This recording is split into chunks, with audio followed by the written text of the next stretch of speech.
Hello there, General Techno here with yet another video review.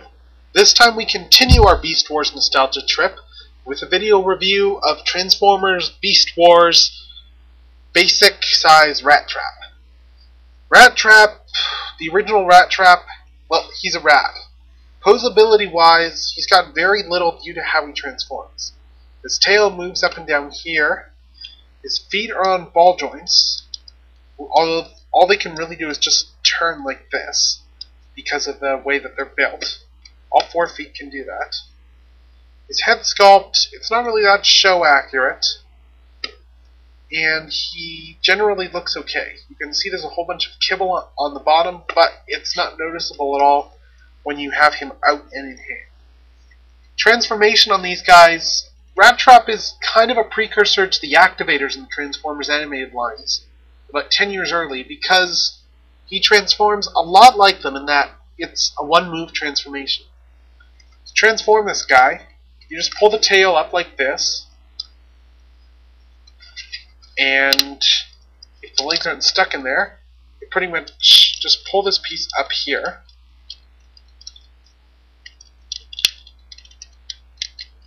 It's normally not this stuck. Fold that down like that, and yeah, you've pretty much got Rattrap now. Just bring on his arms and legs, and that's pretty much the extent of his transformation. There's a reason he's called basic. He's very, very easy to transform. Head sculpt, he doesn't have a mutant head or anything, but his head is very, very show accurate. It's a good head sculpt. He looks a lot like his show counterpart the way he was molded. As for weapons, his weapon is stored in 2 halves inside the rat shell. You then take the 2 halves and clip them together like so. So you got Rattrap's gun in the shell. It doesn't stay together all too well, and you can peg it into his hand, which again, it doesn't stay in the hand too well. Rattrap, yeah, he's an activator / shell former, the way he transforms. Posability wise, he's got ball jointed knees and he's got ball jointed legs. His hands and arms are also ball jointed. His elbows and arms are ball jointed. His head is on a ball joint as well, although it's not capable. It's only capable of about 180 degrees of movement. Here he is from the side. Now, this is one of my problems with Rattrap. You can't really lean him up against anything because he's got this giant tail sticking out. That's necessary for the transformation. Try to move this out of the way and you just start transforming him back into rat mode, because he's very much activatorish in that respect. The other problem with this mold is the legs aren't very strong.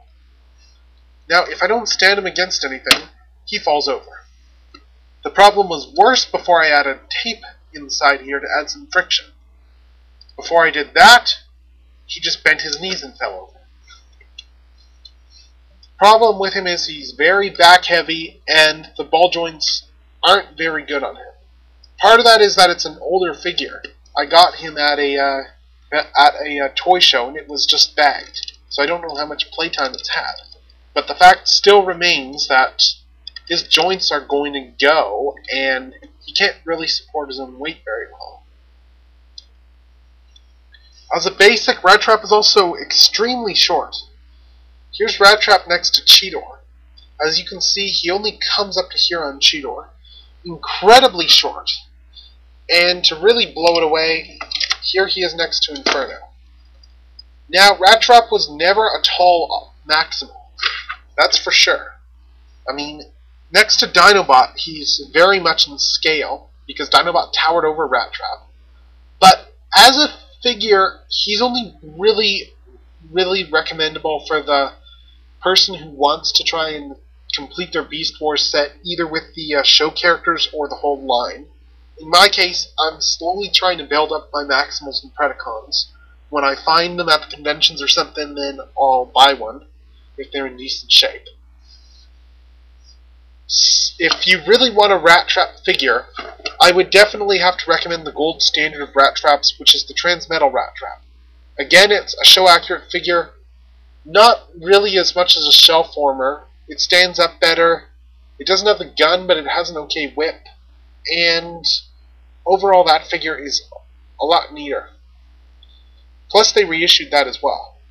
There's a reason that they reissued that they didn't reissue this figure, and it's not just because he's a basic and because I don't even know if they have the mold anymore or not.